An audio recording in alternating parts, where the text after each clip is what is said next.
আসসালামু আলাইকুম, welcome to my channel. আপনারা সবাই কেমন আছেন? আমি আলহামদুলিল্লাহ ভালো।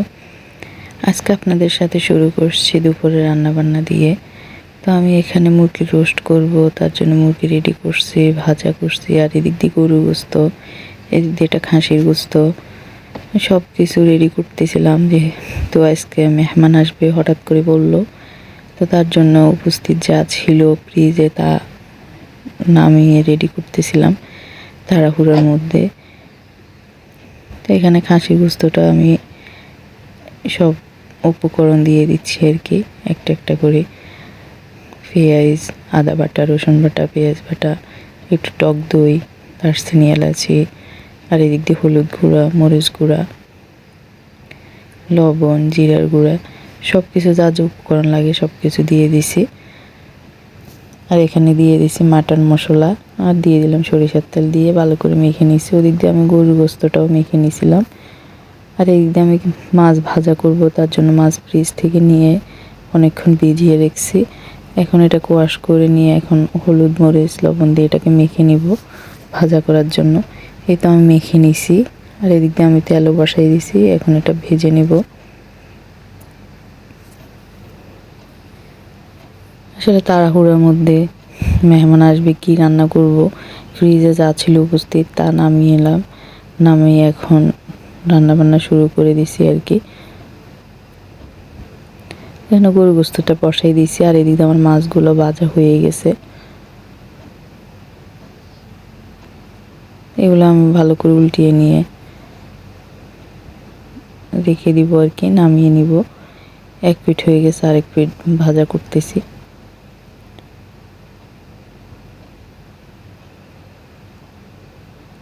আর দিয়ে আমি গরুর গোস্তটা একটু নেড়ে দিব।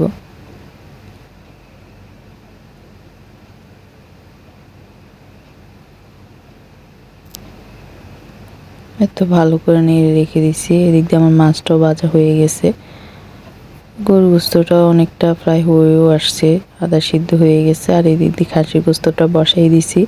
এটাও হচ্ছে তাড়াহুড়ার মধ্যে যতটুকু পারতেছি ভিডিও করতেছি, আর যতটুকু সম্ভব রান্নাবান্নার দিকেও মন দিতেছি আর কি, যেহেতু তাড়াহুড়া আছে সেজন্য। এই তো বাসায় আর কি করব, বাচ্চাকে নিয়ে, এরপরে মেহমান আসছে বলল, তাই তাড়াহুড়োর মধ্যে রান্নাবান্না আর কি। ওদিক দিয়ে বাচ্চাকেও টাইম দিতে হয়, দুটো মিলে এক হাতে যতটুকু পারা যায় আর কি। এরপর আবার একটু বিকালে একটু বেরও হব, তার জন্য আরও তাড়াহুড়া আছে। আর এদিক দিয়ে আমি একটু রুটি খাবো, তার জন্য এদিক দিয়ে আগের একটু তরকারি ছিল ওটা গরম করে নিছি। আর এখানে খাসির গোস্তটা আমার একটু সিদ্ধ হয়ে আসছে, আমি পানি দিয়ে দিব। গরুর গোস্তটাও সিদ্ধ হয়ে গেছে 50%। আর আমি গরুর গোস্তটা একটু নরম সিদ্ধ না হলে আর কি খেতে পারি না, অনেকটা সিদ্ধ হলে আমার খেতে ভালো লাগে আর কি। তো এই জন্য আমি ভালো করে এটা সিদ্ধ করে নিচ্ছি।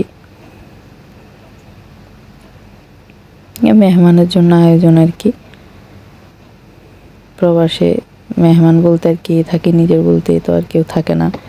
যাদের সাথে দেখাশোনা ওরাই একসময় আত্মীয় হয়ে ওঠে, ওরাই একসময় নিজের আপনজন হয়ে ওঠে আর কি। তো আমি এখানে টমেটো দিয়ে দিচ্ছি আর কি। আমার কাছে টমেটোটা একটু ভালো লাগে, সব তরকারিতে আমি ইউজ করি, খেতেও ভালো লাগে, ফ্লেভারটাও ভালো আসে। তো এই দিক দিয়ে আমি তাড়াহুড়ো করতেছিলাম, যেহেতু আমার বাচ্চা উঠে গেছে, ও একটু ঘুমাচ্ছিল, পরে উঠে গেছে, তাড়াহুড়োর মধ্যে রান্নাবান্না করতেছি, আর ওই দিক দিয়ে ওরও সময় দিতেছি। ও একটু অসুস্থ, খুব বিরক্ত করে, এই আর কি চলতেছে।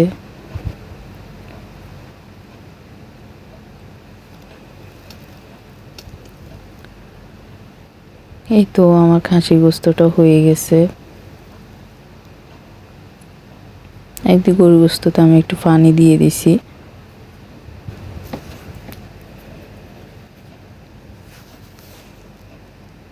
এদিকে পেঁয়াজ বেরেস্তা দিয়ে দিলাম।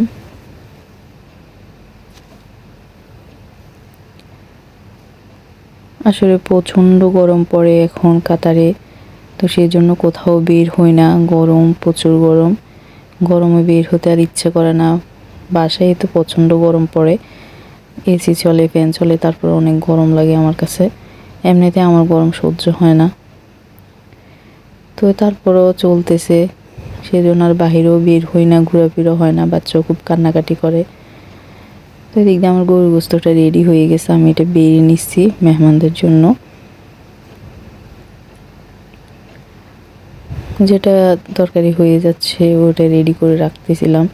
সব কিছুর ক্লিপ নেওয়া হয়নি, যতটুকু নিয়েছি আর কি অতটুকু শেয়ার করতেছি, যতটুকু পারছি অতটুকু ভিডিও করছি আর কি। এই আর কি, একটু এয়ারপোর্ট যাব, একজন রিলেটিভ যাবে দেশে, তো ওনার সাথে দেখা করব। তো ওই আর কি, ওইভাবে চলাফেরা চলতেছে। এদিক দিয়ে তাড়াহুড়োর মধ্যে রান্নাবান্না চলতেছে, ওদিকে বাচ্চাও কান্নাকাটি করে, ওকেও টাইম দিতে হয়। আর কি, যেহেতু প্রবাসী কেউ তো থাকে না, নিজেদেরগুলো নিজেরাই করতে হয় আর কি, একা হাতে সব কিছু। এদিক দিয়ে আমার মুরগির রোস্টও হচ্ছে।